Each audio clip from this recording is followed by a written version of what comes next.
Good morning to all. तो सबसे पहले अब हम रिवाइज कर लेते हैं कल का लेक्चर। तो हमने कल जो स्टार्ट किया था वो किया था सॉइल मैकेनिक्स। एक क्विक रिवीजन हम कर लें और जियोटेक इंजीनियरिंग। इसमें हमने बोला था कि जो सॉइल है ये रॉक्स की क्या हुई, वेदरिंग एक्शन हुई। ये रॉक्स जो है वो डिसइंटीग्रेट हुआ फिजिकली और केमिकली, एक्सटर्नली और इंटरनली, और जिससे हमें क्या मिली थी, सॉइल। और इसी सॉइल के ऊपर the study of the forces such that horizontal, vertical और मूवमेंट और the combination of the forces that is called soil mechanics. तो फोर्सेस की स्टडी सॉइल के ऊपर करने को ही हम क्या बोलते हैं, सॉइल मैकेनिक्स। नेक्स्ट हमने इसी को बोला था कि अर्थ मतलब सॉइल, तो सॉइल की टेक्निकल प्रॉपर्टी की स्टडी करने को हम क्या बोलते हैं, जियोटेक इंजीनियरिंग। फिर हमने बोला था कि फिजिकल और केमिकल फोर्स से हमें दो तरीके की सॉइल मिलती है, ट्रांसपोर्टेटेड सॉइल और रेजिडुअल सॉइल। इसके भी हमने एग्जांपल लिखे थे। फिर हमने कुछ टाइप्स के सॉइल को क्लासिफाई किया था।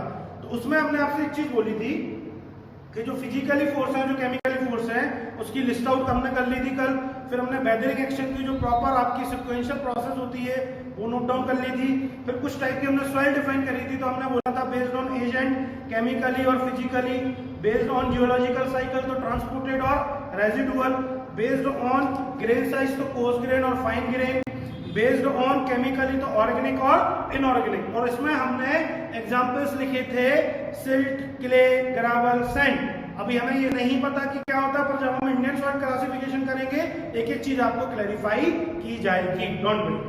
नेक्स्ट हमने करा था based on hidden forces on the soil, और ये बहुत इंपॉर्टेंट है। एक बार मैं फिर से आपको रिवाइज कर देता हूं। तो हमने तीन टाइप की फोर्स बोले थे, सी फोर्स, फाइव फोर्स और सी फाइव फोर्स। सी मतलब हमने क्या बोला था, कोहेजन, और फाइव मतलब फ्रिक्शनल सॉइल। कौन सी, फ्रिक्शनल सॉइल। और C5 मतलब जिनमें दोनों फोर्स हो, कोहेजन भी और फ्रिक्शन। हमने बोला था कि जब कभी भी सॉइल में हम वाटर एंटर करेंगे और दो हाथों के बीच में रब करेंगे या दो उंगली के बीच में रब करेंगे, बिल्कुल मैं आपको प्रैक्टिकल एग्जांपल बता रहा हूं, वो अगर आपस में चिपक रही है, बाइंड हो रही है, that force is called C force, hidden force. और इस टाइप की सॉइल को हम बोलेंगे कोहेजन सॉइल, कोहेसिव सॉइल।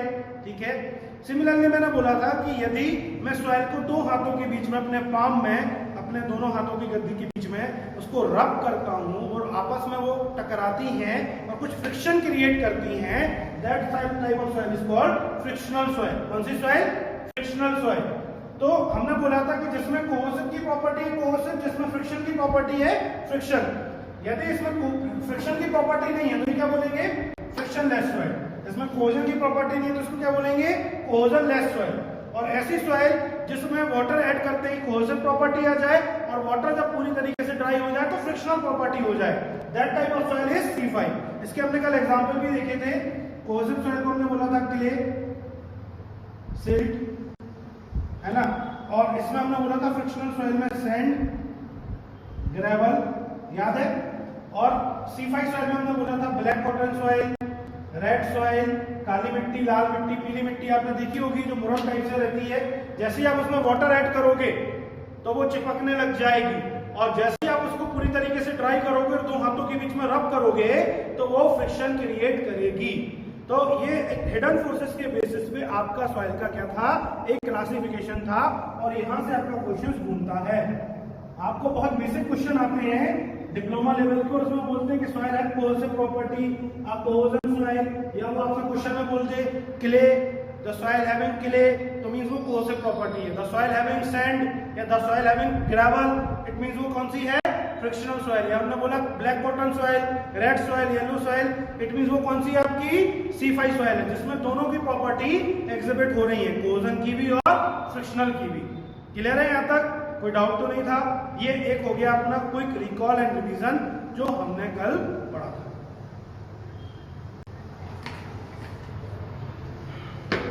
चलिए अब मैं आपसे आगे बात करता हूं, जो हम पढ़ रहे थे उसी के आगे बढ़ेंगे। तो हमने जो 5 टाइप से सॉइल क्लासिफिकेशन किया था, एक और टाइप से हमें सॉइल क्लासिफाई करना है। कौन सा,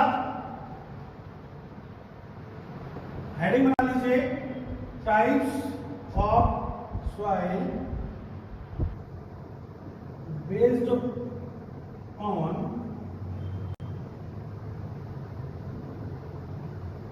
natural forces, based on natural forces or based on natural forces or formation by natural forces। ये मैं आपको इसलिए बता रहा हूं, और ये यहां से आप ये समझ लीजिए कि आपके व्यापम सब इंजीनियर में और एसएससी जेई आरआरबी जेई में यहां से क्वेश्चन एक पक्का है, मैं लिख के दे रहा हूं सॉइल का। तो ये बहुत इंपॉर्टेंट है, और ऐसी 15 टाइप की सॉइल है जो हम इसमें डिफाइन करेंगे। सबसे पहले समझ लीजिए है क्या टाइप्स ऑफ सॉइल, कौन से टाइप की सॉइल है based on natural forces. Natural force के कारण कौन सी टाइप की सॉइल है, या फॉर्मेशन बाय नेचुरल फोर्स। अब क्या होता है दोस्त, कभी हवा चलती है, पानी चलती है, या केमिकल रिएक्शन होता है, या आप ऐसा बोलेंगे कभी अर्थक्वेक आया। तो ये जो नेचुरल फोर्सेस लगते हैं, इसके कारण सॉइल जो है उसको हम डिफाइन करने वाले हैं कि कौन सी soil based on natural forces किस नाम से पुकारी जाती है और उसका क्या मतलब है। और यहां से एक क्वेश्चन आपको आता है, आपको याद होगा ये चीजें।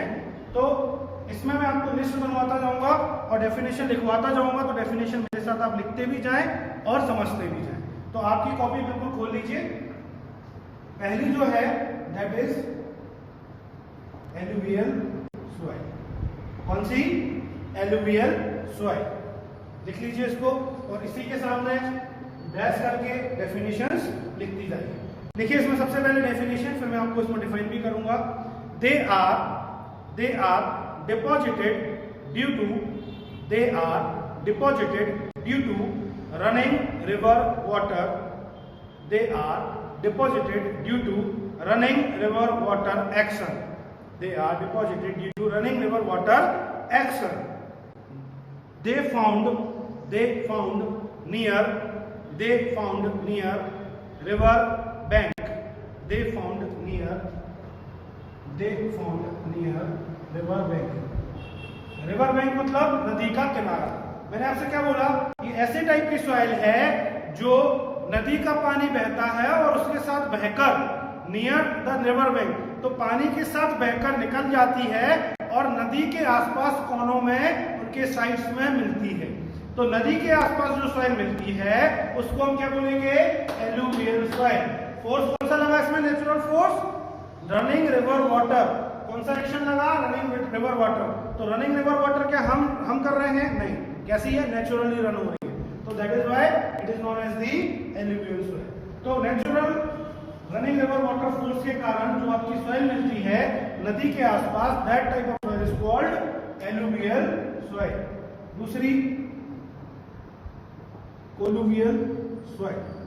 बिल्कुल डेफिनेशन लिखते जाइए क्योंकि 10 मिनट लगेगा, पर ये इतनी इंपॉर्टेंट चीज है, यहां से क्वेश्चन आना है, पक्का आना है व्यापम में आपके, तो ये आपको पता होना चाहिए। कोलुवियल सॉइल की डेफिनेशन लिखिए जल्दी से। They are formed due to gravity forces. They are formed due to gravity forces. They are formed due to gravity forces known as talus। आप समझिए, मैंने आपको कल बताया था ग्रेविटेशनल फोर्स। तो मैंने बोला था फॉर एग्जांपल एक ये रॉक है और इसके ऊपर कुछ इस तरीके से एक और रॉक रखा हुआ है, और जब इस रॉक पे भार पड़ेगा तो ये नीचे वाला रॉक टूटेगा, और इस टाइप के फोर्स को हम क्या बोलेंगे, ग्रेविटेशनल फोर्स, या सेल्फ वेट जो लगता है, और सेल्फ वेट के कारण आपका नीचे का भार अगर टूट जाए, that kind of force is called gravitational force. तो ग्रेविटेशनल फोर्स के कारण जो सॉइल आपको मिलेगी, या सेल्फ वेट के डिपॉजिट के कारण जो आपको सॉइल मिलेगी, that type of soil is called colluvial soil. और इसका एक और नाम है स्कूल का, टेलस। क्या नाम है, टेलस।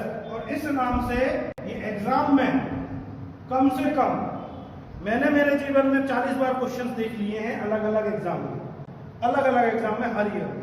तो ग्रेविटेशनल फोर्स के कारण जो सॉइल आपको प्राप्त होती है, that is called colluvial soil और इसका एक और नाम है टैलस। कोई डाउट यहां तक? चलिए, थर्ड वन आपकी जो सॉइल है दैट इज, थर्ड वन आपकी है लैक्स्ट्राइन।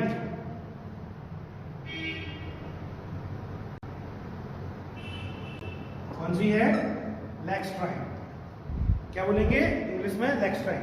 इसमें लिखिए सबसे पहले, they are the soil, they are the soil which are deposited, they are the soil which are deposited at the bottom of the lakes, at the bottom of the lakes, at the bottom of the lakes, known as surly, known as surly, is found these soils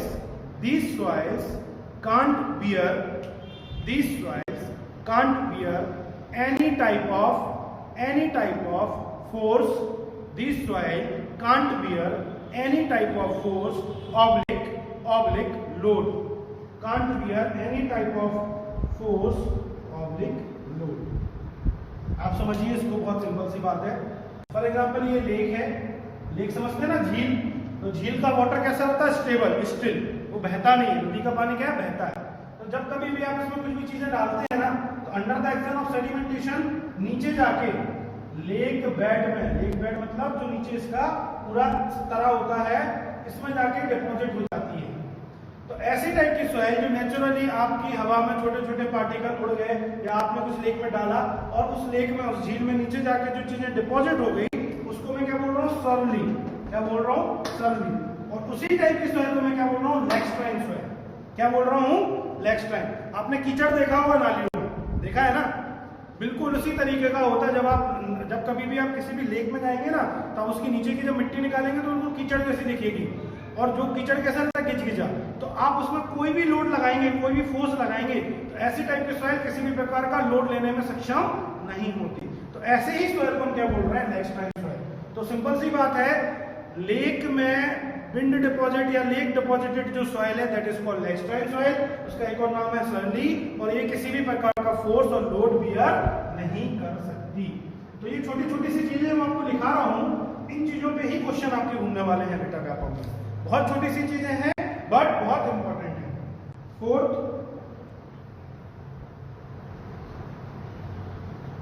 marine soil.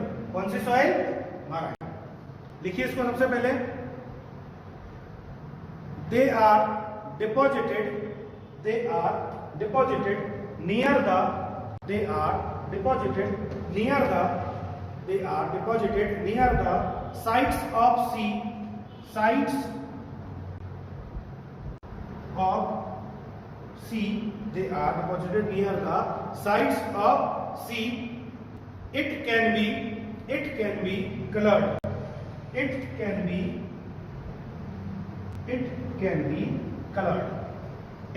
be colored।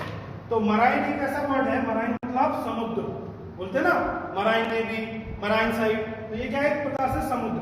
तो marine soil मतलब आपके समुद्र के आसपास, समुद्र के कोनों में, समुद्र के किनारों पे जो सॉइल मिलती है, ऐसे टाइप के सॉइल को क्या बोल रहे हैं? Marine soil. और इट में भी कलर, मतलब किसी भी कलर में ये प्राप्त हो सकती है, व्हाइट, रेड, येलो आपको देखने को मिलती है। तो सिंपल सी बात है कि जो आपके समुद्र के आसपास सॉइल मिलेगी that is called marine soil, और इट में भी कलर, ये किसी भी कलर की हो सकती है। क्लियर है यहाँ तक? फिफ्थ वन आप लिखिए, एनोलिन सॉइल। हम बोल ही रहे हैं कि based on natural formation, naturally soil कैसे फॉर्म हो रही है? तो भाई ये नदी से नेचुरली फॉर्म हुई, ये आपकी अलग अलग तरीके से नेचुरली फॉर्म हुई, ये आपकी लेक के उधर नेचुरली फॉर्म हुई, ये समुद्र से नेचुरली फॉर्म हुई।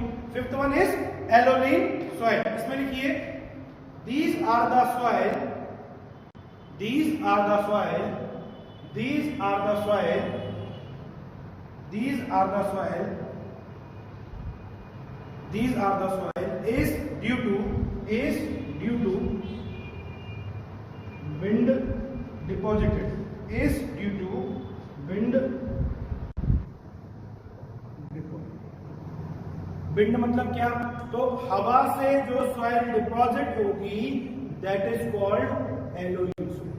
एलोनिक मतलब एयर, तो एयर से हवा से जो सॉइल आपकी क्या होगी?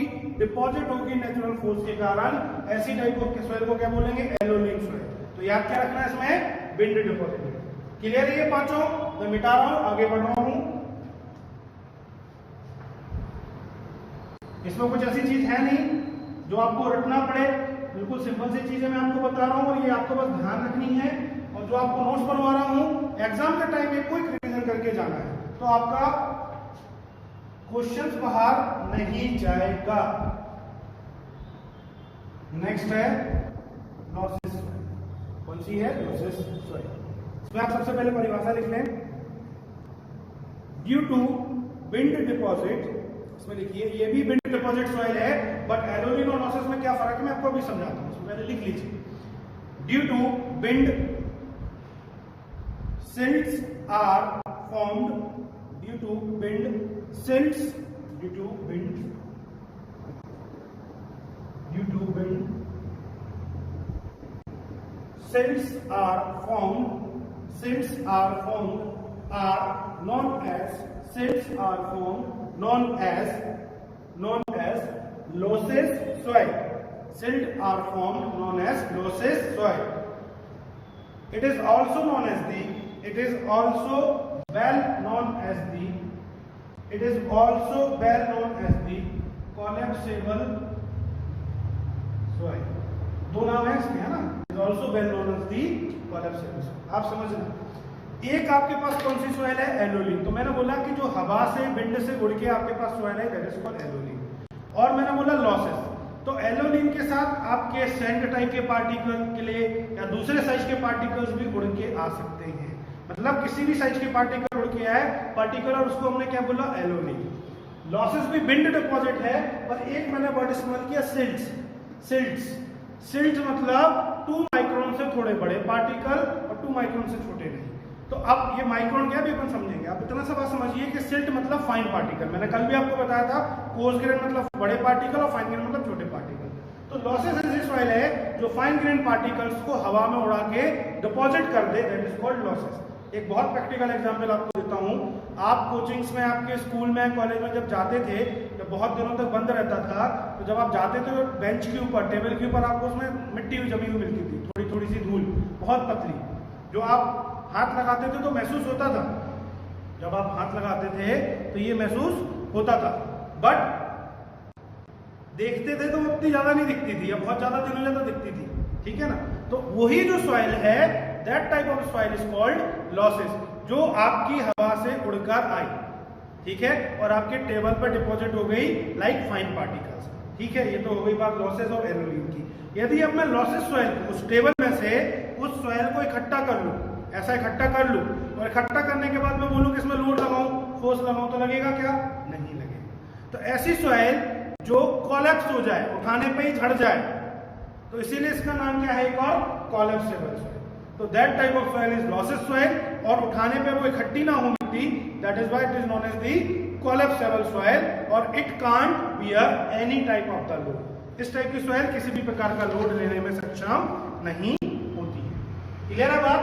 तो लॉसेस और एलोनिन में आई थिंक आपका डाउट क्लियर हो गया होगा। अगर कोई दिक्कत है तो आप कमेंट कर दें, मैं 2 मिनट के लिए कमेंट ले लेता हूं।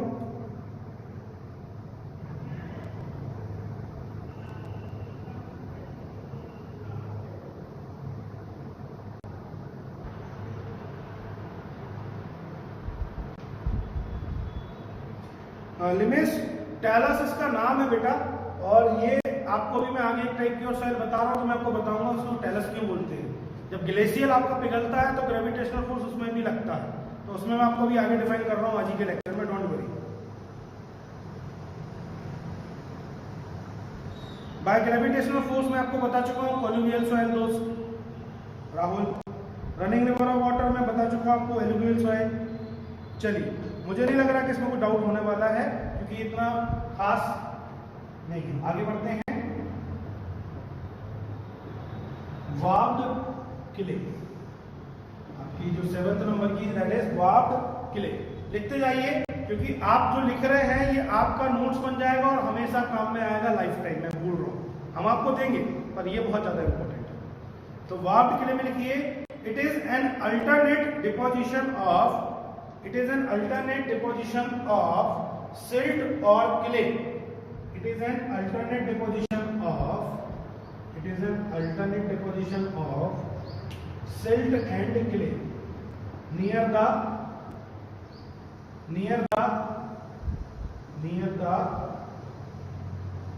river bank।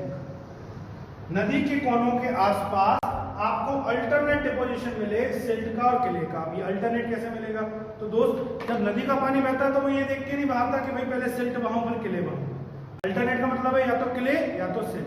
तो जब आप नदी के आसपास खुदाई करेंगे, आप देखेंगे उसके कोने में कि जब आपने खोदी थोड़ी सी मिट्टी, तो नीचे सिल्ट है ऊपर क्ले, या नीचे क्ले है ऊपर सिल्ट है। क्यों? क्योंकि जब नदी पानी बहाती है तो वो अल्टरनेट डिपॉजिट करती है कुछ ना कुछ, मतलब बड़े साइज के पार्टिकल ऊपर रखती है, छोटे साइज के पार्टिकल्स नीचे डालती है। तो alternate deposition of silt and clay near the river bank, ऐसी टाइप की यदि आपको सॉइल मिलती है naturally, that is called warped clay. Clear है? क्या बोलेंगे इसको? Warped clay. नेक्स्ट आप आ जाइए, 8th one is loam soil. कौन सी सॉइल? लोम सॉइल। देखिए इसमें, it is an alternate deposition of, it is an alternate deposition of, ये जो डायग्राम बना रहा हूं ये बनाते जाइए भैया। It is an alternate deposition of sand, silt or clay। It is an alternate deposition of sand, silt and clay in equal proportion, in equal proportion, in equal proportion near the sides of river bank, near the sides of river bank। नदी के कोनों में आपको यदि alternate deposition मिले sand, silt और clay का, ऐसी टाइप की सॉइल को आप क्या बोलोगे? लोम। तो दोस्तों ये होता है नेचुरली, ऐसा मैं नहीं बोल रहा हूँ कि हर एक नदी के किनारे आपको ऐसी सॉइल मिल जाएगी, पर कहीं कहीं आपको ऐसा मिलता है कि आप जैसे उसको खोदोगे तो नीचे आपको सैंड, ऊपर सिल्ट और ऊपर क्ले, या नीचे सिल्ट ऊपर सैंड और उसके नीचे क्ले। तो पर फाइन पार्टिकल्स नीचे होते हैं ज्यादातर, और आपके जो कोर्स पार्टिकल है वो ऊपर होते हैं। तो ये जो नेचुरली आपका जो रनिंग रिवर वाटर है, ये इस तरीके का अगर कुछ कॉम्बिनेशन बना दे किसी भी नदी में, that will depend on the natural condition, क्योंकि अपने हाथ में नहीं होता, तो उसके अकॉर्डिंग अपन ने इसको क्या कर दिया, एक बार डिफाइन कर दिया कि आप इसको क्या बोलोगे। यदि आपसे वो पेपर में पूछता है कि भाई the alternate deposition of sand, silt and clay, the soil is known as, option A warped clay, option B loam soil, option C colluvial, option D alluvial, तो आपको वहां पहचान लेना है कि ये लोम सॉइल की बात कर रहा है। यदि वो आपसे बोलता था alternate deposition of silt and clay, the soil is known as alluvial soil, colluvial soil, warped clay, loam soil, तो आपको वार्प्ड क्ले लगाना है। तो these soils are based on the natural forces, कि नेचुरल कंडीशन के कारण कौन सी सॉइल कैसी बन रही है और उस सॉइल को हम किस नाम से पुकारेंगे। जबकि आपके पेरेंट्स जब आप पैदा हुए होंगे तो उनने पहले कुछ नाम सोचा होगा, फिर कुछ दिनों बाद आसपास के लोगों ने, रिश्तेदारों ने आपका कुछ और एक नया नाम निकाल दिया, जनरली होता है। तो सिमिलरली जो नेचुरली नाम निकलता है ना आपका, जो आपके रिश्तेदार और जो आपके दूसरे लोग निकाल देते हैं घर में प्यार से, ये वही नाम है कि जो प्यार से नेचुरली फोर्सेस लगे हमारी सॉइल के ऊपर, तो वो किस कंडीशन में क्या बनी, तो उसको हमने प्यार से वो नाम दिया। क्लियर है यहां तक? चलिए नेक्स्ट 9th लिख लिया ना आप लोगों ने यहां तक? Bentonite soil. कौन सी? Bentonite soil. देखिए इसमें it is an ash, it is an ash, ash मतलब राख, राख आपने सुनी होगी, fly ash, ash. So it is an ash of an volcanic eruption, it is an ash of an volcanic eruption in nature, it is an ash of an volcanic eruption in nature. Volcanic मतलब जो ज्वालामुखी होता है उसके फूटने के बाद।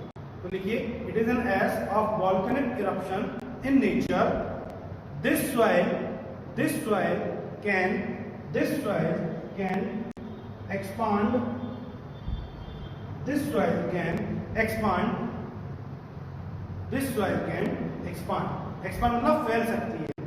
तो समझिए, ज्वालामुखी को फूटने के बाद आपको जो ऐश मिलती है, मतलब ज्वालामुखी फूटा, लावा निकला, लावा कुछ करोड़ों साल में ठंडा हुआ, लाखों साल में ठंडा हुआ या हजारों साल में ठंडा हुआ, ठंडा होने के बाद क्या बना? ऐश, राख। और वो जो राख है उसको हम क्या बोल रहे हैं? Bentonite soil. इसको एक्सपांडेड क्यों बोल रहे हैं हम? जैसे ये ऐश पानी के कांटेक्ट में आएगी तो क्या हो जाएगी? फूल जाएगी, सॉइल हो जाएगी। सॉइल मतलब फूल जाएगी, सॉइलिंग हो जाएगी। तो इसीलिए जो वोल्केनिक इरप्शन आपका जो रहता है वो ऐश बन जाता है, राख बन जाता है, इसीलिए इसको सॉइल बोल रहे हैं बेंटोनाइट सॉइल। और इसमें जैसे पानी का कांटेक्ट होगा तो ये फूल जाएगी, इसलिए that kind of soil is also called the expand soil. Clear है? नेक्स्ट 10th,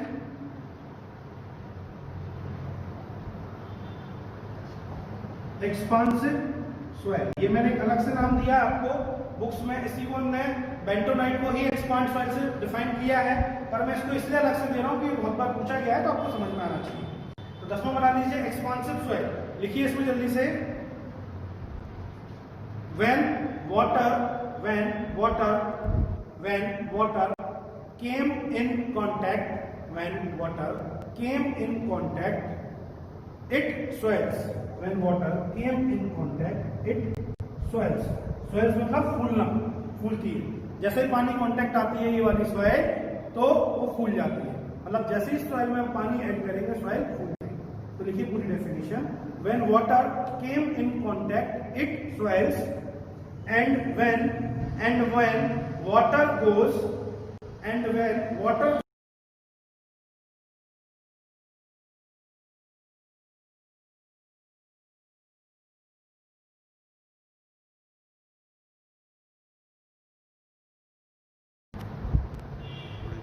कोई दिक्कत नहीं, थोड़ा सा कैमरा बंद हो गया था बीच में, सही कर दिया है, कोई दिक्कत नहीं आएगी।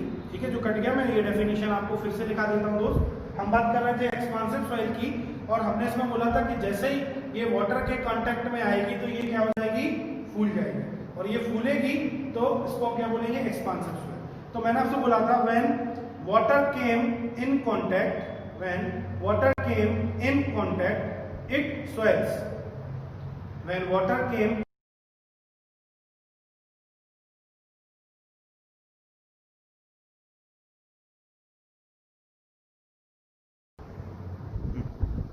लिख दो, रिजॉल्व करते हो,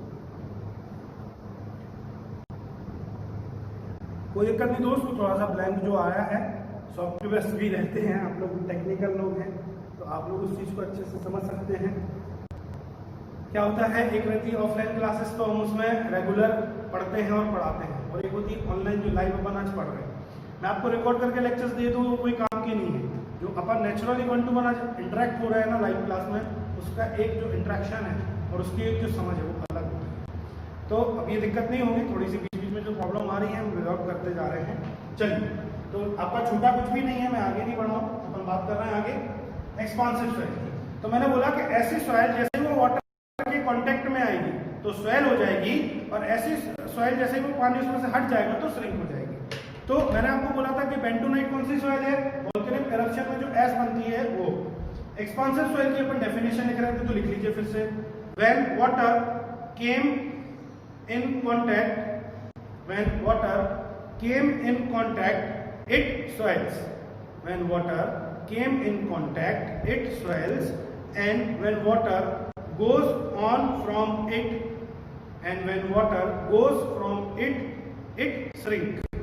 फिर से मैं डिफाइन कर देता हूं, when water came in contact it swells, and when water goes from it shrink, it shrink। This soil is adopted in under-reamed pile foundation।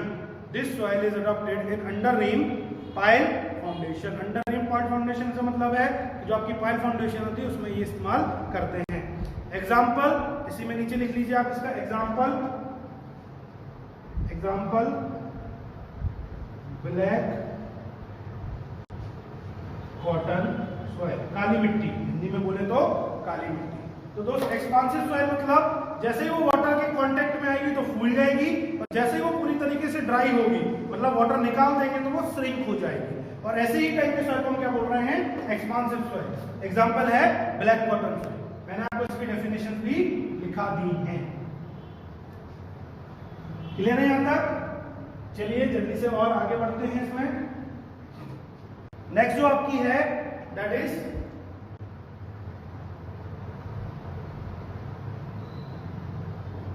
Morley soil. कौन सी है? Morley soil. इसमें लिखिए formed due to calcium carbonated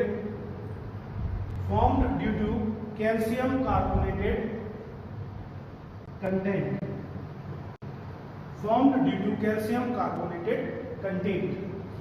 ऐसी soil जिसमें calcium carbonate की मात्रा बहुत ज्यादा हो, या ऐसी सॉइल जो कैल्शियम कार्बोनेटेड के कारण ही जनरेट होती हो, that kind of soil is called marl soil. तो मैंने इसमें ये लिखाया है formed due to calcium carbonate content.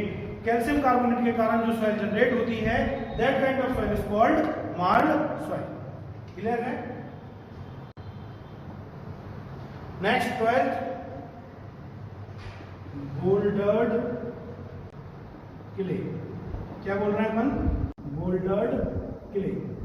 बहुत इंपॉर्टेंट है एग्जाम पॉइंट ऑफ व्यू से और बहुत बार पूछी गई है। इसके अलावा आप मार्क कर लें alluvial soil, colluvial soil, loess soil, aeolian soil, ठीक है, एक्सपांसिव सॉइल, वो सारी सॉइल भी बहुत इंपॉर्टेंट है जो बहुत बार पेपर में पूछी गई है। बोल्डर्ड क्ले, आप एक चीज समझो, बोल्डर अपन बचपन में सुनते आ रहे हैं कि घर में जब नींव बनती थी पुराने जमाने में, आज भी बहुत ज्यादा गाँव में इस्तेमाल होता है, तो इस टाइप का आपने देखा होगा ज्यादातर बड़े साइज का पार्टिकल, तो उसको क्या बोल देते थे? बोल्डर। और ऐसे ब्लॉक जोड़ के नीचे की नींव बनती थी, ठीक है ना। तो बोल्डर के लिए सबसे पहले आप ये समझे जनरली कहाँ मिलती है? हिली एरिया में, जहाँ पे माउंटेन्स हो। क्या हो? माउंटेन्स। क्ले मैंने आपको कल भी बताया था, क्ले 2 माइक्रोन से छोटे पार्टिकल्स या 2 माइक्रोन से लेके और छोटे पार्टिकल्स को हम क्या बोलते हैं? क्ले। अब एक चीज यहाँ पे मैं आपको बता देता हूँ, 1 माइक्रोन इक्वल्स टू 1/1000। 1 माइक्रोन बराबर कितना होता है? 1/1000। यदि मैं 2 माइक्रोन को कन्वर्ट करूं तो 2/2000 कितना आएगा बेटा? 0.002 mm। आप समझ सकते हैं कि 0.002 mm से छोटे साइज के पार्टिकल्स को क्या बोल रहे हैं? क्ले। क्या बोल रहे हैं? क्ले। ये नोट डाउन कर लें, ये पूरी सॉइल में और आगे भी काम में आने वाला है। तो मैंने माइक्रोन को mm में कन्वर्ट किया है। 1 माइक्रोन बराबर होता है 1/1000 mm। तो मैंने 2 माइक्रोन के साइज के पार्टिकल्स को बोलते हैं क्ले। अभी के लिए याद रखिए, जब हम इंडियन स्टैंडर्ड सेल क्लासिफिकेशन करेंगे मैं आपको बताऊंगा ऐसा क्यों। तो 2 माइक्रोन को अगर मैं कन्वर्ट करूं mm में तो 2/1000, then that is equals to 0.002 means 0.002 mm के साइज के पार्टिकल हम क्या बोल रहे हैं? क्ले। और बोल्डर मतलब ग्रेटर देन 300 mm साइज के पार्टिकल को हम क्या बोल रहे हैं? बोल्डर। क्या बोल रहे हैं? अब आप समझना, मैंने आपसे क्या बोला? हम बात कर रहे हैं बोल्डर क्ले की। तो मैंने आपको बोला कि 300 mm से बड़े साइज के पार्टिकल को बोल्डर और 2 माइक्रोन या 0.002 mm से छोटे साइज के पार्टिकल क्ले। तो ऐसी टाइप की सॉइल जिसमें 300 mm से लेके 2 माइक्रोन तक के मतलब 0.002 mm तक के साइज के पार्टिकल्स मिक्स हो, आपस में इंटरमिक्स हो, that kind of soil is called bouldered clay. ऐसी टाइप की सॉइल को क्या बोलेंगे? Bouldered clay. लिखिए एक बार इसको, the soil in which more than 2 micron the soil in which more than 2 micron the soil in which more than 2 micron particles in which 2 micron particles are ranging from 300 mm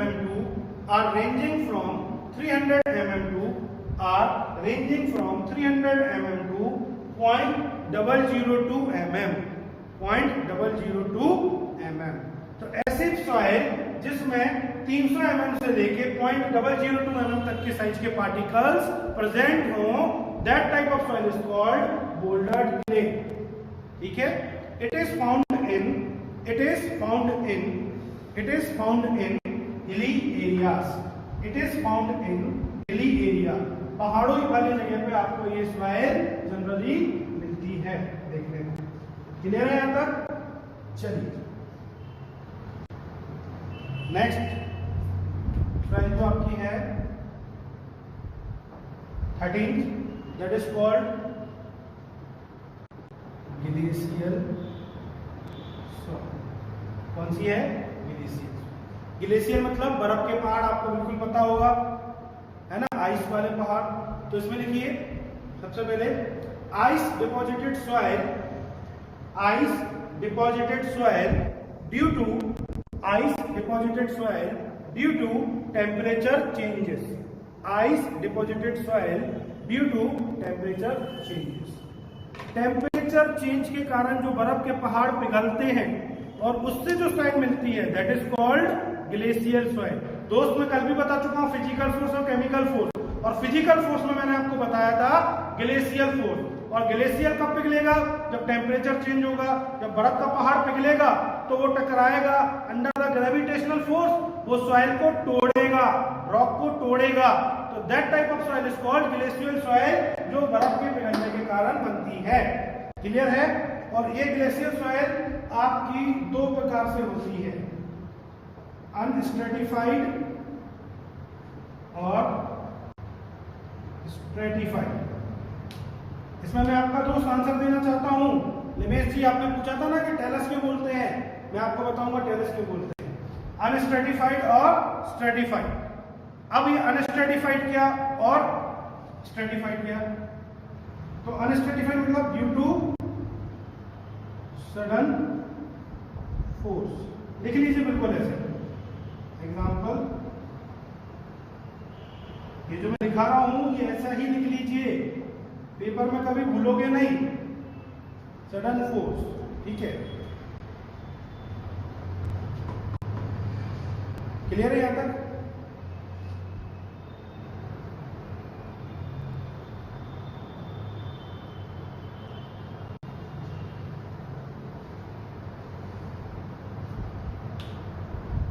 अब आप समझिए, बर्फ का पहाड़ तो पिघलना ही है, उसी से सॉइल मिलनी है, इसलिए मैं उसको ग्लेशियर बोला।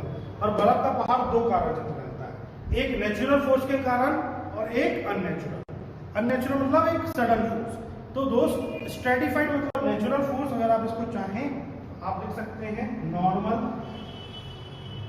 और नेचुरल। और अनस्ट्रेटिफाइड मतलब under the action of sudden force. तो ये जो सडन फोर्स है ये क्यों आएगा? जब कभी भी आपका अर्थक्वेक आता है और ग्लेशियर पिघलता है, क्या आता है? अर्थक्वेक आता है और उस शेकिंग से ग्लेशियर पिघलेगा तो जो पहाड़ टूटेगा उससे जो सॉइल बनेगी that type of soil is called unstratified. तो सॉइल ग्रेविटेशनल फोर्स के कारण ही टूटेगी, बट उसमें कौन सा फोर्स लगेगा? Sudden force, shaking force, that is due to earthquake. और ऐसे टाइप के सॉइल को क्या बोलोगे? अनस्ट्रेटिफाइड। और इसका एग्जांपल है TILL, टिल दिख रहा है नीचे तक, TILL टिल। ठीक है, और स्ट्रेटिफाइड और नेचुरल फोर्स, यदि मैं आपसे बात करूं तो जो आपका नेचुरली आपका टेम्परेचर चेंज होता है और ग्लेशियर पिघल के रॉक को डैमेज करेंगे फिजिकली ग्रेविटेशनल फोर्स के कारण, और उसके कारण जो सॉइल मिलेगी that is called stratified, normal, natural और under the action of naturally deposit. और इसी सॉइल का नाम है ड्रिफ्ट सॉइल। क्या बोलोगे? ड्रिफ्ट। क्या बोलोगे? Drift soil. तो ये जो दो नाम मैंने आपको दोस्त लिखाए हैं यहाँ पे, टिल और ड्रिफ्ट, ये आपके पेपर में बहुत बार पूछे गए हैं, व्यापम सब इंजीनियर में, SSC जेई में, RRB जेई में, UP जेई में, राजस्थान जेई में, DMRC में, BMRC में। ये बहुत इंपॉर्टेंट है, इसको बिल्कुल इस तरीके से नोट रखिए। आप निमेश जी के कमेंट पे आते हैं, उन्होंने बोला था कि सर इसको टेलस क्यों बोलते हैं? दोस्त अंडर द एक्शन ऑफ, जब ग्रेविटेशनल फोर्स लगता है ग्लेशियर में, अंडर द एक्शन ऑफ वो लगता है। तो पर्टिकुलर एक पहाड़ का नाम था टेरस। तो उस समय जब ये खोज चल रही थी कि नेचुरली क्या कौन सी सॉइल बनती है, तो उन्होंने उसका नाम रख दिया। जैसे आपका निमेश नाम है, घर का नाम हो सकता है चिंटू। तो सिमिलरली ग्लेशियर सॉइल जो मैंने आपको बोली थी, इसका घर का नाम क्या है उस समय? टेरस। तो बिल्कुल सिंपल सी बात है। क्लियर है यहाँ तक? नोट डाउन कर लिया होगा आई थिंक सबने, नहीं किया होगा तो आप लेक्चर रिपीट एंड रिकॉल अभी भी कर सकते हैं। मतलब आप लाइव स्ट्रीमिंग में भी अगर आपका कुछ छूटता है तो आप पीछे जाके देख सकते हैं जहां से भी छूटा है। ठीक है, नेक्स्ट सेकेंड लास्ट,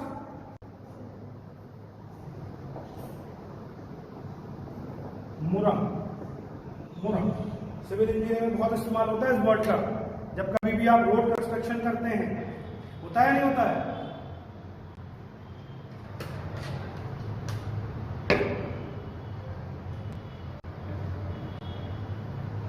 क्यों होता है? जब कभी भी आप रोड बनाते हैं तो आपने देखी होगी लाल कलर की मिट्टी, उस लाल कलर की मिट्टी में छोटे साइज के पार्टिकल्स, बहुत फाइन पार्टिकल्स नहीं पर कोर्स ग्रेन साइज के, जैसे सैंड होती है ना, बिल्कुल उसी साइज के पार्टिकल लाल मिट्टी में मिले हुए रहते हैं। और जैसे ही हम उसको मिलाते हैं तो क्या करती है? टाइटनेस क्रिएट करती है, मतलब डेंस करती है हमारे सरफेस को, जिसके ऊपर हमें लोड देना है, मतलब हमें ट्रैफिक रन करना है। इसीलिए वो मुरम उसको डेंसिटी को बढ़ाने के लिए इस्तेमाल करते हैं। तो वो जो लाल सॉइल है जिसमें सैंड है, ऐसी टाइप की सॉइल को हम क्या बोलते हैं? मुरम। तो लिख लीजिए इसको सबसे पहले, it is a gravel, it is a gravel, it is a gravel और mixed with, it is a gravel और मिक्स्ड विथ, और मिक्स्ड विथ रेड क्ले, और mixed with red clay. Size of the gravel particles is less than 4.75 mm. 4.75 mm से छोटे size के particle लाल मिट्टी में मिला दिए जाएं, दैट इज कॉल्ड मुरम। पर ये नेचुरली मिलती है, नेचुरली बनती है मुरम, इसलिए इसको क्या बोलते हैं? डायरेक्टली मुरम। मुरम क्यों बोलते हैं इसको? क्योंकि इसमें सैंड या ग्रेवल साइज के पार्टिकल्स के साथ आपकी लाल मिट्टी भी है। इट मींस ये कौन सी टाइप की सॉइल हो गई दोस्त? कौन सी टाइप की हो गई? कौन सी हो गई? C5। जैसे ये वाटर के कांटेक्ट में है तो चिपकेगी, और जैसे ये ड्राई होगी तो फ्रिक्शन क्रिएट करेगी, क्योंकि इसमें साइज के पार्टिकल्स भी हैं और रेड भी सॉइल है तो मतलब क्ले भी है। तो ऐसी टाइप की सॉइल जिसमें 4.75 mm साइज के छोटे पार्टिकल्स हो नेचुरली और रेड सॉइल मिक्स हो, that type of soil is murrum. इसकी खदानें होती हैं बराबर, नेचुरली भी ये मिलती है। क्लियर है यहाँ तक? लास्ट जो आपकी सॉइल है, और ये भी आपकी एक दो बार एग्जाम में पूछी जा चुकी है, हार्ड पर सॉइल। कौन सी? हार्ड पर सॉइल। देखिए इसको सबसे पहले, it is a glacial till, it is a glacial till, it is a glacial till soil, it is a glacial till soil, it is a glacial till soil, it is very tough, it is very tough to excavate, it is very tough to excavate in dry state। मैं फिर से बोल रहा हूँ, it is a glacial till soil, it is very tough to excavate in dry state, dry state मतलब सूखी condition में। It can be excavated, it can be excavated in, it can be excavated in wet state, wet मतलब गीली, dry मतलब सूखी। It can be excavated in wet state easily। समझिए बात मैं क्या बोल रहा हूँ? मैंने बोला it is a till soil, और टिल सॉइल हमने कौन सी बोली थी? ग्लेशियल सॉइल में अर्थक्वेक या सडन फोर्स के कारण जो हमें सॉइल मिल रही थी, that is called till soil. तो दोस्तों कभी भी अर्थक्वेक आता है और ये जो सडन फोर्स आता है, इसके कारण ये जाके जमीन में बहुत तेजी से डिपॉजिट हो जाती है सॉइल, और ये कैसी हो जाती है? हार्ड। कैसी हो जाती है? हार्ड। कैसी हो जाती है? हार्ड। इसलिए इसका नाम स्टार्टिंग क्या? हार्ड। तो जब ये हार्ड जाती है, पूरी जाके डिपॉजिट हो जाती है और हार्ड रहती है, और जब आप इसको निकालने की कोशिश करोगे तो सूखी की कंडीशन में ये नहीं निकलती, ये इतनी ज्यादा हार्ड होती है। बट जैसे ही हम इसमें पानी ऐड करेंगे, जैसे ही हम इसमें वाटर ऐड करेंगे, तो ये निकालना आसान हो जाती है। तो इसीलिए सॉइल का नाम है हार्ड पर सॉइल, और ये किसकी सॉइल है? Till soil. क्लियर है? आई थिंक यहाँ तक क्लियर होगा। आज के सेशन का सबसे पहले मैं डाउट ले लेता हूं, फिर मैं आगे बढ़ूंगा। जिस किसी के भी डाउट हो कृपया डाउट पूछ लें, 2 मिनट का समय है, जल्दी से।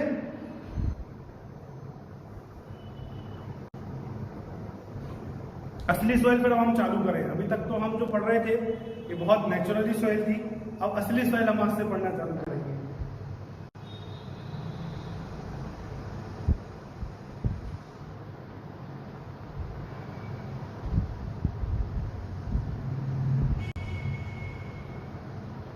कोई डाउट नहीं है?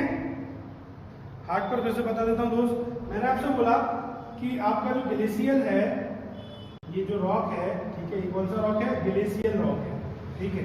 इसमें क्या लगा? अर्थक्वेक फोर्स लगा, अर्थक्वेक आया या सडन शेकिंग आई, इसके कारण ये हिला, और हिलने के कारण जो रॉक टूटा वो कौन सी सॉइल मिली? टिल। और ये जो टिल सॉइल है ये कैसी है? हार्ड। तो जब ये ड्राई स्टेट में होगी, कैसी होगी? ड्राई स्टेट में होगी, तो ये हार्ड सॉइल निकालना तकलीफदेह होगा। और जैसे ही इसमें हम क्या ऐड करेंगे? पानी, गीला करेंगे, तो ये क्या हो जाएगी? सॉफ्ट हो जाएगी, और इस सॉइल को खाना आसान हो जाएगा। तो ऐसी टाइप के सॉइल को हम क्या बोल रहे हैं? हार्ड पर सॉइल। क्या बोल रहे हैं? हार्ड पर सॉइल।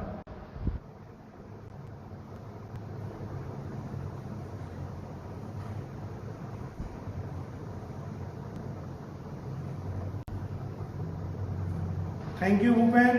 बस आप लोगों का एग्जाम निकल जाए, और निकालना है हमें, यही हमारी दुआ और यही पूरी कोशिश है। चलिए आगे बढ़ते हैं। अब दोस्त मैं आपसे बात करता हूं, अभी तक मैंने आपको बोला कि सॉइल नेचुरली, जब आपका रॉक, जो चट्टाने हैं, जो पहाड़े हैं, ये टूटी और टूटने के बाद जनरेट हुई, और उस पर स्टडी ऑफ द फोर्सेस को हम बोल रहे हैं सॉइल मैकेनिक्स, मतलब the study of the forces on the soil, that is called soil mechanics.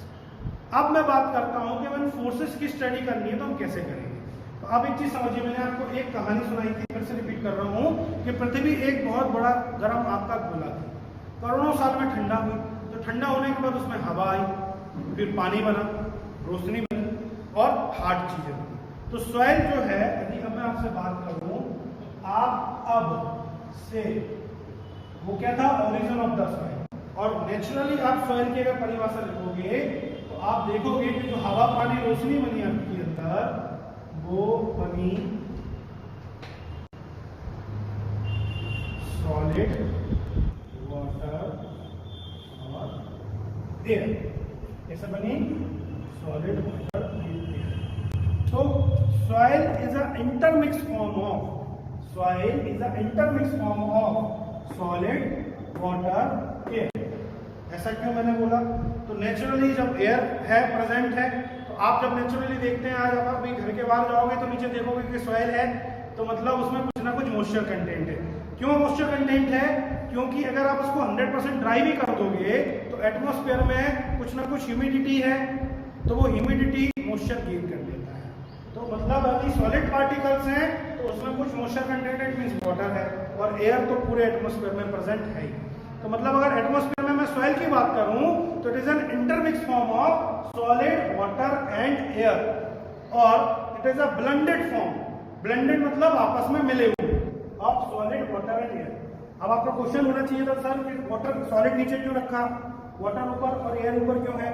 तो दोस्त, सॉलिड का weight as compare to water soil में ज्यादा होगा, और as compare to water air का वेट कम होगा। तो अपन ने ये जो रखा है ना, सॉलिड, वाटर और air, as per their weight, as per their density रखा है। और जब कभी भी आप डेफिनेशन लिखेंगे या बोलेंगे तो सबसे पहले आप सॉलिड बोलेंगे, फिर वाटर और फिर एयर। तो soil is a intermix form of solid, water and air, और blended to each other, solid, water and air, that is called soil. देखिए डेफिनेशन जल्दी से। Soil is the intermixed form, soil is the intermixed form, soil is the intermixed form, bracket बनाइए, bracket में लिखिए blended, blended, blended मतलब आपस में mix है। तो मैंने बोला soil is an intermixed form of bracket blended, bracket close, soil is an intermixed form of solid, solid solid, water solid water, bracket में लिखना चाहे तो वाटर में लिक्विड लिख सकते हैं, लिक्विड, एंड एयर, और एयर के ब्रैकेट में लिखें गैसेस। मैंने बोला soil is intermix form of solid, water, water क्या होता है लिक्विड। मैं आपको इसलिए लिखा रहा हूं ये सारी चीजें बेटा, पेपर में इन चीजों पे घुमा देते हो। एयर, और एयर मतलब क्या, गैसेस भी हो सकती है। तो soil is intermix form of solid, water, liquid, air और गैसेस, मैटर्स, matters in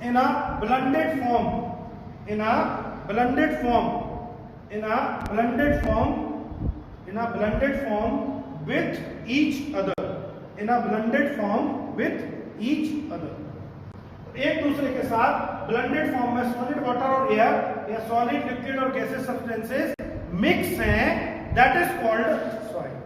इसको क्या बोलेंगे, सॉइल। क्लियर है यहां।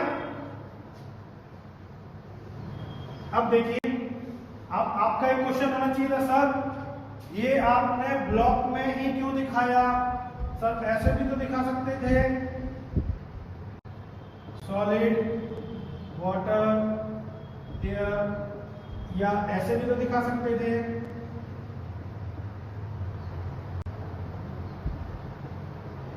ये क्वेश्चन होना चाहिए था, मैंने पूछ लिया, क्योंकि हम लाइव पढ़ रहे हैं तो आप नहीं पूछ पा रहे तो मैंने पूछ लिया। तो ऐसा क्यों, तो भाई साहब हमेशा ध्यान रखना, सॉइल को यदि हमें स्टडी करना है फोर्सेस की, तो सॉइल में यदि कुछ भी चेंज आता है तो या तो वह वेट आएगा और वह वॉल्यूम आएगा। क्या आएगा, या तो वह वेट आएगा और वह वॉल्यूम आएगा। तो एक अगर हम फिक्स्ड अमाउंट में बाय वेट और बाय वॉल्यूम एनालिसिस करना है तो सबसे अच्छा कौन सा रहता है, ये रेक्टेंगुलर। कौन सा रहता है, रेक्टेंगुलर। वाई, इसमें और इसमें वेट और वॉल्यूम वेरी कर सकता है अलग अलग सब्सटेंसेस का, तो स्टैंडर्ड हम हमेशा क्या लेंगे, रेक्टेंगुलर। ठीक है, तो ये दिमाग में नहीं आना चाहिए कि ये ऐसा क्यों लिया। अब देखिए इस डायग्राम में हमने तीन चीजें दिखाई हैं, तीन फेज, सॉलिड भी दिखाया है, वाटर भी दिखाया और एयर भी दिखाया है। मतलब सॉइल तीन मैटर से मिलकर बनी है, सॉलिड से, वाटर से और एयर से। तो हमने इसमें तीनों चीजें दिखाई हैं, तो ऐसे डायग्राम को हम क्या बोलेंगे, थ्री फेज।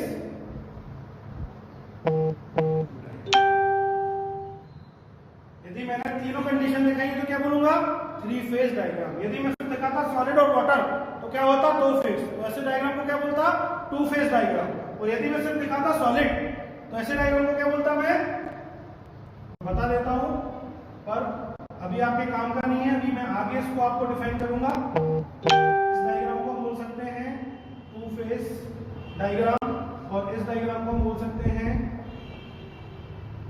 One phase. मैं आपको बस एक डिफरेंस बता रहा हूं अभी, ये भी अपन आगे करेंगे। तो तीन कंडीशन दिखाई, सॉलिड, वाटर और एयर, तो three phase.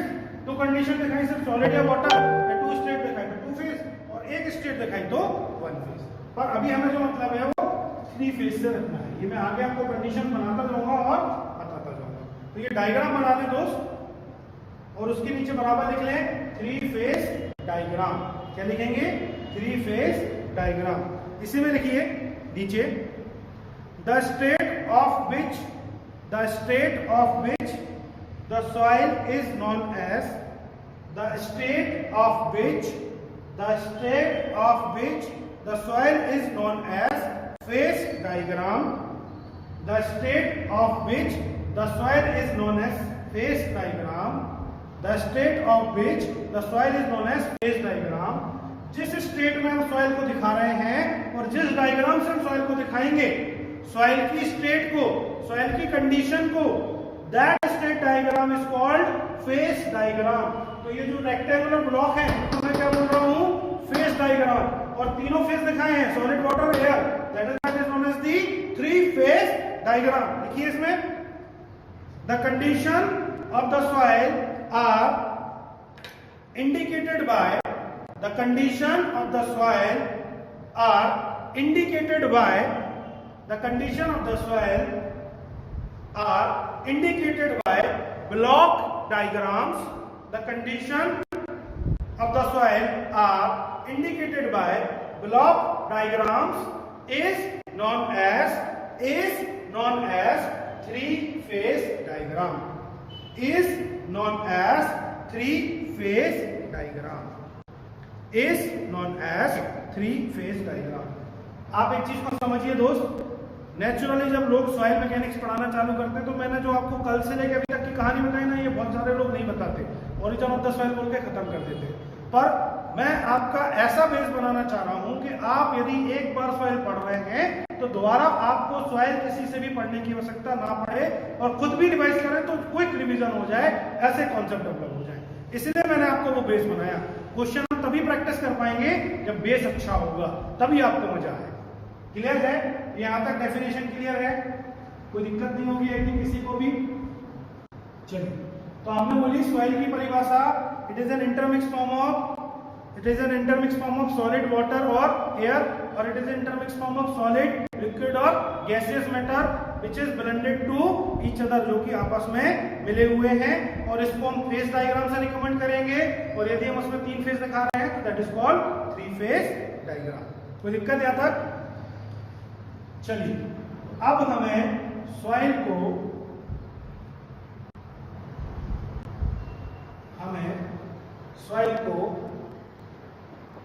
Solid water and air को वाई वेट और वाई वॉल्यूम एनालिसिस करना है। कैसे करना है? वाई वेट और वाई वॉल्यूम। ये डायग्राम मेरे साथ आप बनाते चलो। तो भाई ये तीन फेस है, क्योंकि सॉइल जो है वो इंटरमिक्स फॉर्म है सॉलिड वाटर और एयर का, तो मैंने थ्री फेस डायग्राम बनाया।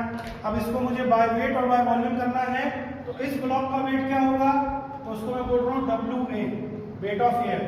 इस ब्लॉक का वेट क्या होगा? WW, wait of water. इस ब्लॉक का वेट क्या होगा? वेट ऑफ सॉलिड, तो मैं इसको नोट कर रहा हूँ WS। सिमिलरली अगर मैं वॉल्यूम से इसको एनालिसिस करूं तो VA is the volume of the air, VW is the volume of water, और VS is the volume of solid. आप लिखना चाहे तो लिख लें, W is the wait of air, WW is the wait of water. ये एक बार लिख लेंगे तो हमेशा याद रहेगा। WS is the wait of solid. Similarly VA is the volume of air, VW is the volume of water, और VS equals to the volume of solid।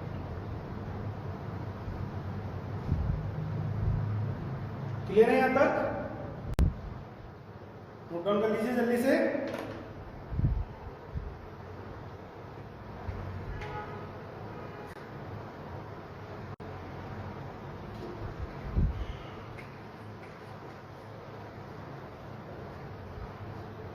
अब मैं आपसे बोलूं कि इस सॉइल का टोटल वेट निकालो, तो टोटल वेट को मैं बोल रहा हूं कैपिटल W। क्या होगा? Total weight equals to weight of air plus weight of water plus weight of solid. भाई अगर इस सॉइल को मैं किसी वेटिंग मशीन में रखूंगा तो सॉलिड और वाटर का वेट क्या होगा? Total weight, weight of air plus weight of water plus weight of solid. कोई डाउट इसमें?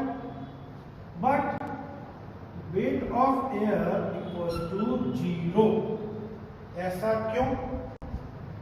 ऐसा इसलिए दोस्त, एज कंपेयर टू सॉलिड और वाटर, एयर का वेट कैसा होता है?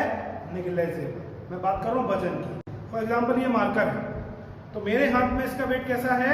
नेग्लिजिबल। यदि मैं इसमें बोतल रखूं और मैं इसमें और भी कोई हैवी चीज रख लूं, तो बोतल के कंपैरिजन में मेरे हाथ में जो मार्कर है इसका वेट कैसा है? नेग्लिजिबल। पर बोतल का वेट कैसा है? ज्यादा। तो सिमिलरली सॉइल में सॉलिड और वाटर के कंपैरिजन में एयर का वेट कैसा है? नेग्लिजिबल। नेग्लिजिबल का मतलब वो है पर उससे कुछ फर्क नहीं पड़ रहा है। So that's why weight of air equals to 0। तो यदि अब मैं बात करूं टोटल वेट ऑफ सॉइल क्या होगा? Wait of water plus weight of solid, क्योंकि वेट ऑफ एयर क्या हो गया? 0। ये हमेशा ध्यान रखना है कि सॉलिड और वाटर के कंपैरिजन में एयर का वेट क्या रहता है? नेग्लिजिबल। इसलिए वेट ऑफ एयर हमेशा हम 0 मान के चलते हैं। तो अगर मैं वेट के टर्म्स में बात करूं तो total weight of the soil solid. लिख लीजिए जल्दी से, as compare to weight of, आप चाहें तो छोटे फॉर्म इस्तेमाल कर सकते हैं, WS WW WA बराबर, ये बार बार लिखने की जरूरत नहीं है, एक बार में लिख लिया तो हमें याद हो गया। हमें कोई वहां पे रिटर्न एग्जाम नहीं देना, ऑब्जेक्टिव देना है, तो कॉन्सेप्ट बनाइए। उसमें लिखिए as compare to weight of solid and weight of water, as compare to weight of solid and weight of water, weight of air is negligible, weight of air is negligible, hence weight of air equals to 0, hence weight of air equals to 0. So total weight of the soil is weight of air plus weight of water plus weight of solid. Weight of air क्या हो गया 0. Now the total weight of the soil is weight of water plus weight of solid. Clear है? लिख लीजिए। चलिए अब मैं बात कर रहा हूं आगे आपसे इन टर्म्स ऑफ वॉल्यूम। सो अगर मैं इस सॉइल का टोटल वॉल्यूम निकालूं तो मैं इसका पूरा टोटल वॉल्यूम कैलकुलेट करना पड़ेगा। तो भाई ये जो फेस है तो इसका हमें लेंथ ब्रेड्थ और हाइट पता होना चाहिए, तो ये हमें पता होती है तभी हम निकाल पाते हैं।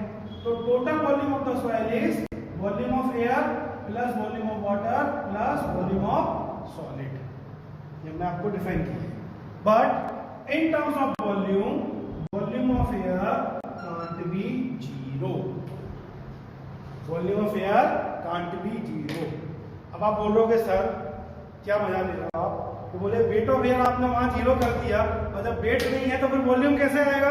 मैं आपको समझाता हूं, मैं आपको, ये हाथ है तो मैंने इस मार्कर को रखा, इसका वेट मेरे हाथ में कैसा नेग्लिजिबल, और इस बोतल को रखा तो इस मार्कर के कंपैरिजन में बोतल का वेट कैसा है? ज्यादा।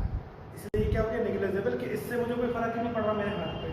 बट ये जो मार्कर है ये कुछ एरिया, कुछ वॉल्यूम क्या कर रही है? ग्रैब कर रही है, स्पेसिफाइड वॉल्यूम ले रही है। मतलब ये मार्कर इतनी जगह घेर रही है, मींस वॉल्यूम घेर रही है। तो एयर का वेट तो 0 हो सकता है, एयर का वेट तो 0 हो सकता है, बट वॉल्यूम 0 कभी नहीं हो सकता। सो total volume of the soil is volume of air plus volume of water plus volume of solid. समझ गए बात? फिर समझा देता हूं। ये मार्कर मेरे लिए वेट कैसा है? नेग्लिजिबल है, क्योंकि इसके वजन से मेरे हाथ में कोई फर्क नहीं आ रहा, पर इस मार्कर ने कुछ स्पेस ऑक्यूपाई कर लिया है, मतलब कुछ वॉल्यूम ऑक्यूपाई कर लिया मेरे हाथ पे। That's why volume of air can't be 0। So total volume of the soil equals to volume of air plus volume of water plus volume of solid. तो लिख लीजिए इसमें the volume of air can't be 0, the volume of air can't be 0 in case of, the volume of air can't be 0 in case of it occupied some space, it occupied some space in soil, it occupied some space in soil, hence the total volume of the soil is equals to, the total volume of the soil equal to volume of air plus volume of water plus volume of solid। कोई तकलीफ इसमें यहां तक? बिल्कुल नहीं होनी चाहिए। Clear है? थोड़ा सा नीचे का ये मिटा रहा हूं मैं। अब आप लोगों को एक ऐसी चीज दिखाना चाह रहा हूं जो जनरली कोई नहीं बताता, पर मैं आपको एक माइक्रोस्कोपिक व्यू दिखाना चाहता हूं। माइक्रोस्कोपिक व्यू मतलब मैंने भी बात करी कि इंटरमिक्स फॉर्म में सॉलिड वाटर एयर, तो ये नेचुरली दिखता कैसे, तो आप समझिए। सबसे पहले मैं बात कर रहा हूँ सॉलिड पार्टिकल्स, इसकी बात कर रहा हूँ मैं।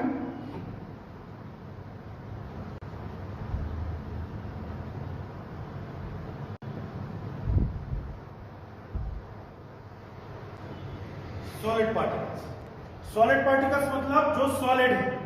सॉलिड मतलब जब आप सैंड उठाते हो ना तो उसका आप एक ग्रेन उठाना, वो कैसा है?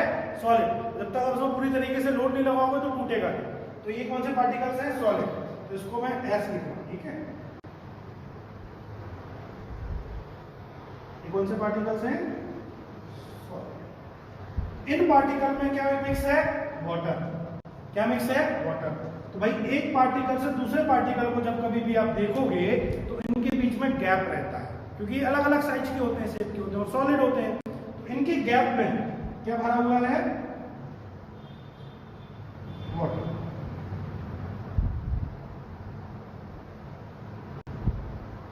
माइक्रोस्कोपिक भी बता रहा हूं, जब कभी भी सॉइल माइक्रोस्कोप में रखोगे तो ऐसे दिखेगी। तो सॉलिड पार्टिकल्स के बीच में क्या हो रहा है, वाटर, और तीसरी चीज क्या भरी हुई है, एयर। एयर जो है मैंने रेड कलर से बना दी है, वाटर वो है ब्लू से बनाया है। आप आपकी क्वालिटी 480 रखेंगे यदि तो आपको क्लियरली दिखेगा, हर एक चीज कलर भी दिखेगा। आप ऑटो की जगह इसको 360 या 480 कर लें तो आपका जो नेट है, एक्चुअली में आपका जो इंटरनेट है वो 2 GB तक आपको चाहिए डेली। यदि 5 आवर्स की क्लासेस आप देख रहे हैं तो 2 GB तक आपको इंटरनेट डेली का चाहिए आपके मोबाइल पे, डेटा पे, मोबाइल डेटा जो है। और एज वेल एज आप क्वालिटी 480 पिक्सल अगर रखेंगे तो हर एक चीज क्लियर दिखेगी, कभी भी कोई प्रॉब्लम नहीं है। तो मैं बात कर रहा था कि सॉइल जो है वो इंटरमिक्स फॉर्म है सॉलिड वाटर और एयर का। तो सॉलिड में वाटर है और एयर है। अब मैं इस सॉइल का वेट कर रहा हूं तो एयर जो है वो नेग्लिजिबल, इसलिए टोटल वेट ये है। इसका मैं वॉल्यूम निकाल रहा हूं तो टोटल वॉल्यूम वो है। अब यदि मैं इस सॉइल में बोलूं तो सॉलिड पार्टिकल्स कैसे हैं, ऐसे, और इनके बीच में क्या भरा हुआ है, वाटर एंड एयर। क्या भरा हुआ है, वाटर एंड एयर। तो एक पार्टिकल्स के बीच में, सॉलिड पार्टिकल के बीच में जो गैप है, इस गैप को मैं क्या बोल रहा हूं, वॉइड। क्या बोलूंगा मैं, void. The gap between one solid particle to one second particle is called void. और इस वॉइड में क्या भरा हुआ है, वाटर एंड एयर। क्या भरा है, वाटर एंड एयर। तो यदि मुझे वाटर और एयर, या मैं बोलूं कि वॉल्यूम ऑफ वॉइड निकालो, तो वॉल्यूम ऑफ वॉइड मतलब एक सॉलिड पार्टिकल से दूसरे सॉलिड पार्टिकल में कितना वॉल्यूम प्रेजेंट है।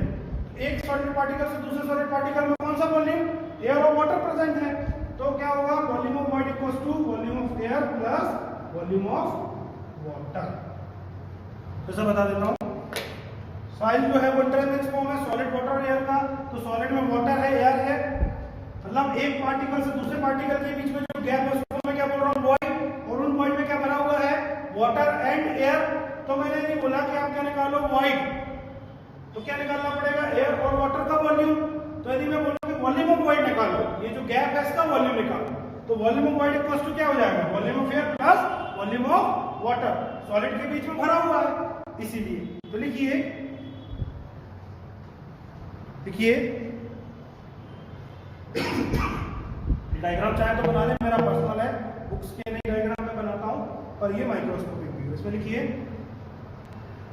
The volume of void equals to, the volume of void equals to volume of air plus volume of water. बिल्कुल शॉर्ट टर्म में लिख लें, the volume of air void equals to volume of air plus volume of water. In case of soil,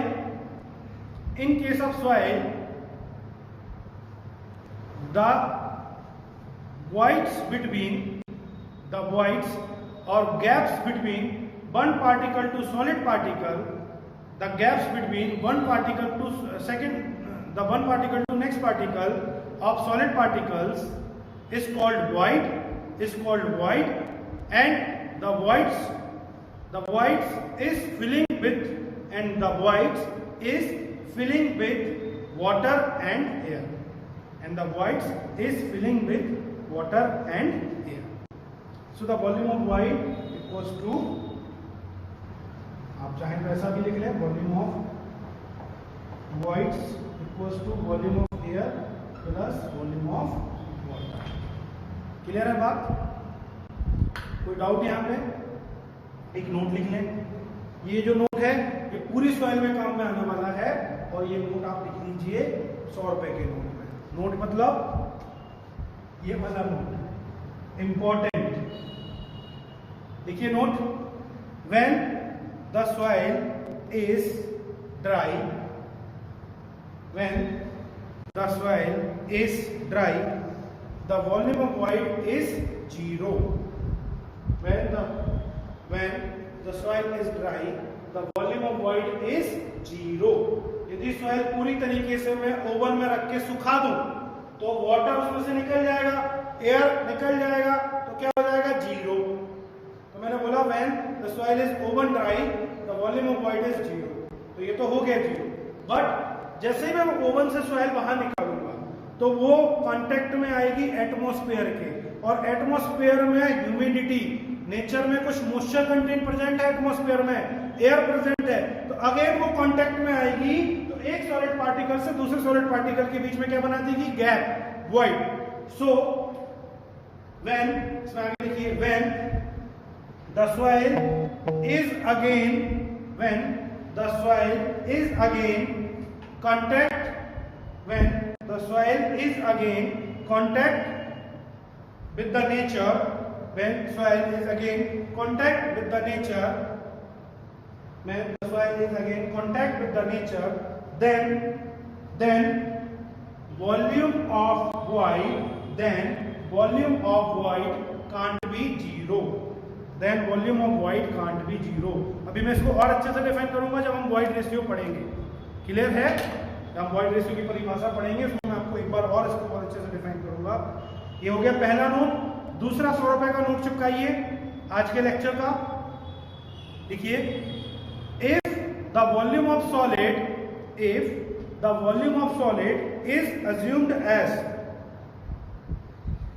if the volume of solid is assumed as, if the volume of solid is assumed as constant, if the volume of solid is assumed as constant and taken as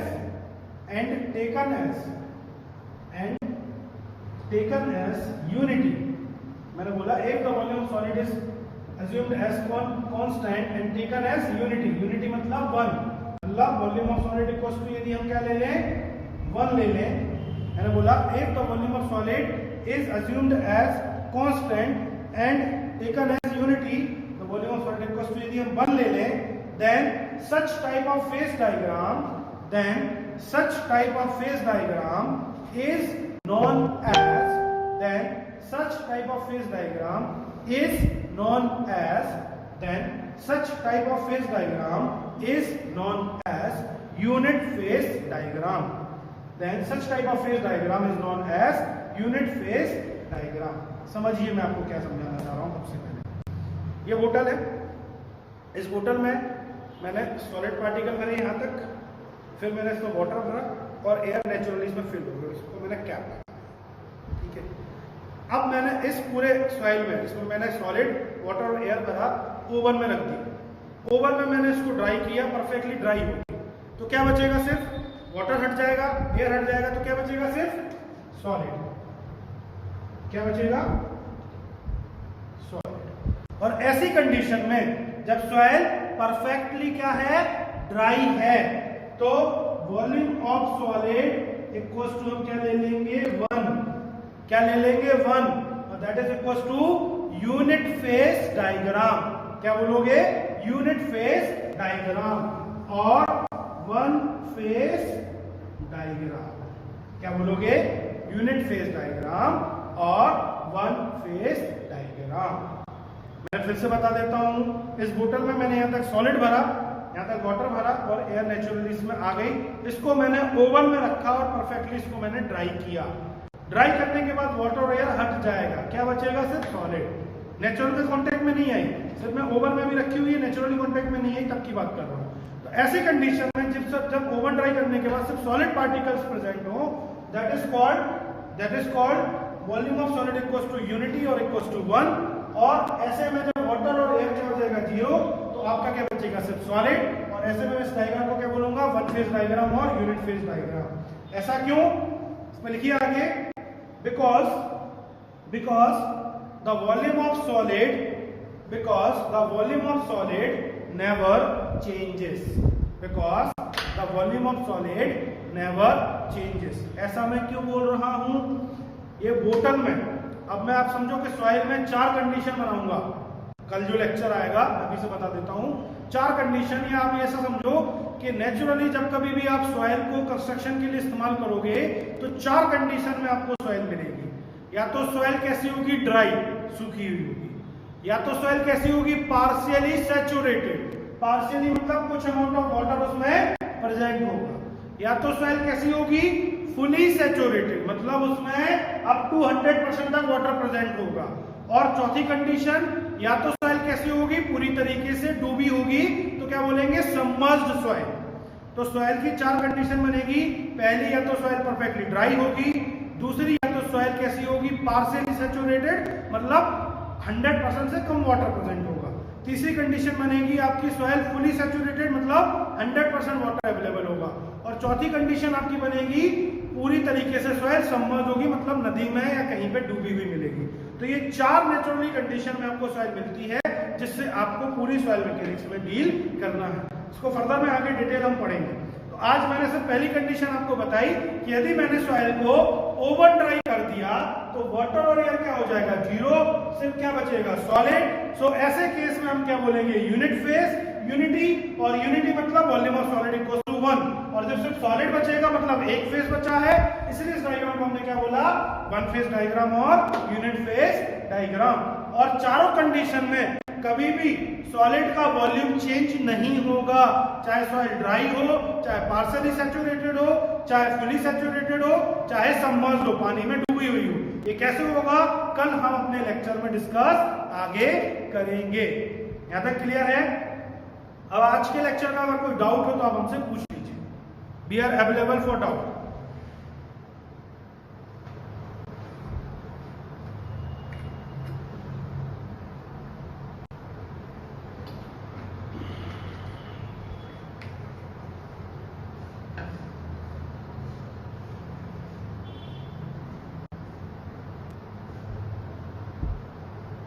जिनको कोई doubt नहीं हो Thums up कर दें जल्दी से।